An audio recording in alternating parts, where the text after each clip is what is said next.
the Bush Whisperer from Windmill Beach, come to talk to you about acceptance. What is acceptance? Well, the word sep relates to the number 7. And as we know, you get septic tanks and septic wounds.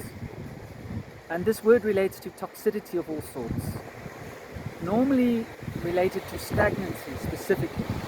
And acceptance you could think of as the inability to allow mental energy to flow through the consciousness.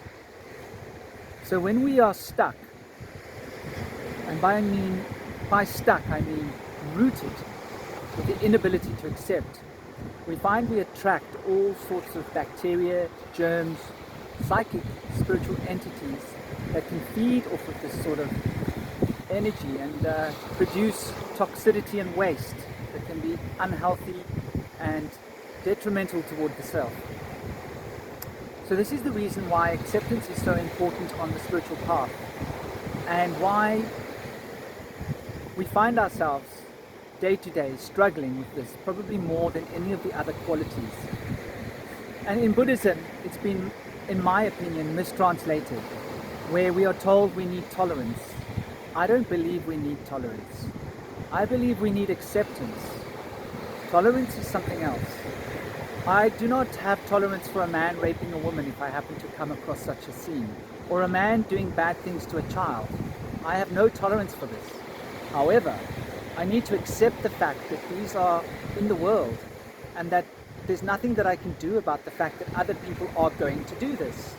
And I need to live with this in my heart and be conscious and aware, not allow it to create a dissidence in my consciousness. However, that doesn't mean I will tolerate it and allow it to carry on unbidden in my presence. And I think this is really fundamental and important, because the critical mind can undermine one's sense of acceptance if it is allowed, unchecked, to rule one's life. However, it does have a place. The critique will give us an insight into whether it is tolerable or not. And whether it is tolerable or not, it should, however, be accepted as a part of life, and that we are all in this world together, and it is not our place to judge other people for their choices. But at the same time, it is not tolerable to allow someone to make a fire in a dangerous place, because it can cause harm. So one has to take action. And taking action doesn't mean judging the person. So I think this is where tolerance and acceptance becomes confusing for people.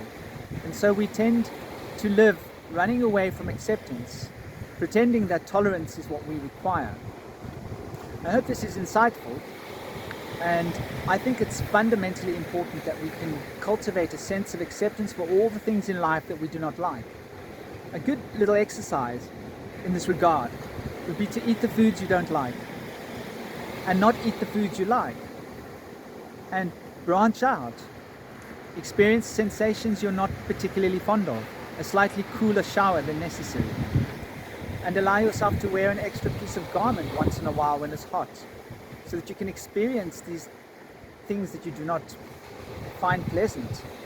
And many little exercises like this you will find available to you.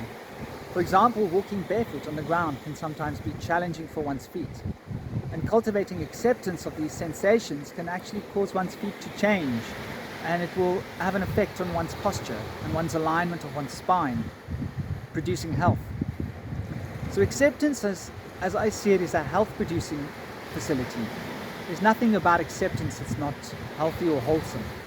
However, I think it's important to keep perspective, to stay grounded and rooted in the real world, and to be able to apply this acceptance so that we can facilitate a better, more wholesome, more realistically healthy world that we can all share.